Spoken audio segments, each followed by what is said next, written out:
We had another meeting on the humanitarian situation in Ukraine, but that was another exercise in anti-Russian rhetoric, which we had a couple of last weeks.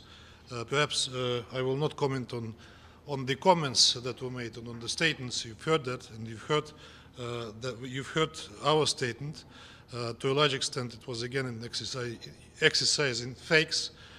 We noticed that today the Ukrainian ambassador chose another tactics. He started to accuse us in what we accused the Ukrainians. I do not engage in personal exchanges with him, but when he asked about the eyes of children killed, I would also like to ask him whether he had any remorse when he thought about the children of Donetsk that were killed by Ukrainian forces. I will not dwell on who is more humane. That's not the point of my coming to you. I wanted to tell you what you heard in the end of my statement, that due to extreme hypocrisy and cynicism by our partners who are advocating for the immediate solution of difficult, somewhere dire humanitarian situation in Ukraine, they refused to discuss our draft, which was basically based on their draft, but it was made humanitarian instead of political. And they just demonstrated that they didn't need a humanitarian resolution by the Security Council. They needed another resolution, as I said at the Stakeout when we announced it, another resolution to blame and shame Russia. And that testifies to their real aims. And that's why they chose to go to the General Assembly, and they are working tirelessly on the membership, we know it for sure, to make them vote in favor of that resolution, which will not be strictly humanitarian, which will have an effect that the Security Council resolution would, as they worked on the Security Council members to kill our resolution. So we decided not to go forward with the draft at this stage. We are not withdrawing it. We keep it in blue.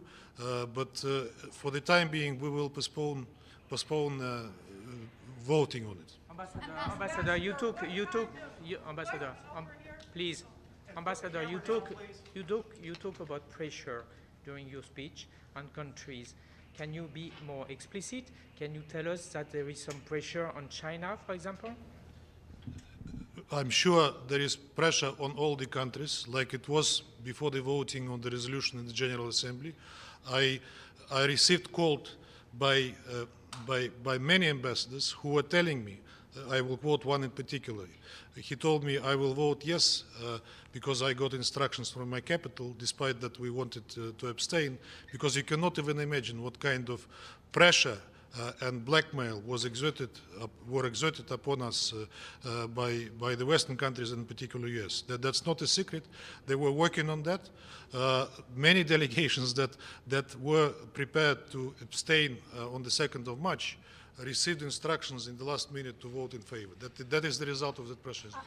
Same tactics is used here. Ambassador, I have colleagues who are out in Ukraine who have seen with their own eyes the atrocities being committed by Russia in Ukraine. You've been in the United States the whole time. Who's more likely to know what exactly is going on? Look, what kind of atrocities are you referring to?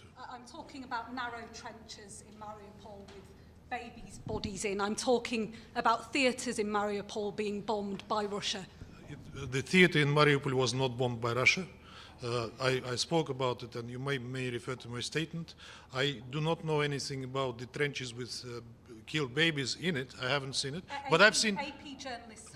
I've seen so many fakes. We have disinformation war, which is raging much on a much greater scale than on the battlefield. And I will not be surprised at anything, because who wins the information war? The one wins the war. Do you truly believe what you're saying? We often hear Russia as a permanent member saying that there needs to be a diplomatic solution. You tell this to other countries countless times. Why here will you not call for a ceasefire, stop the offensive, and negotiate with Ukraine? We are negotiating with Ukraine. The talks are going. While the fighting continues. What? While the fighting continues, yeah. Why not stop the fighting? Because we came there with goals announced. We want to demilitarize Ukraine, to denazify it, and to make Ukraine a neutral state which is not threatening Russia. But why stop the But fighting until that's achieved? negotiating are going on.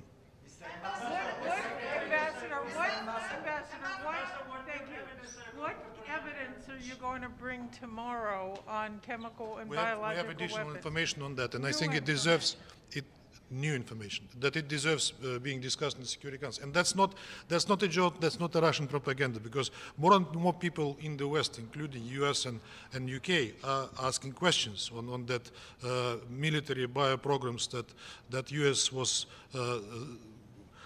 conducting in Ukraine, and not just in Ukraine. That applies to many US-sponsored laboratories around the world.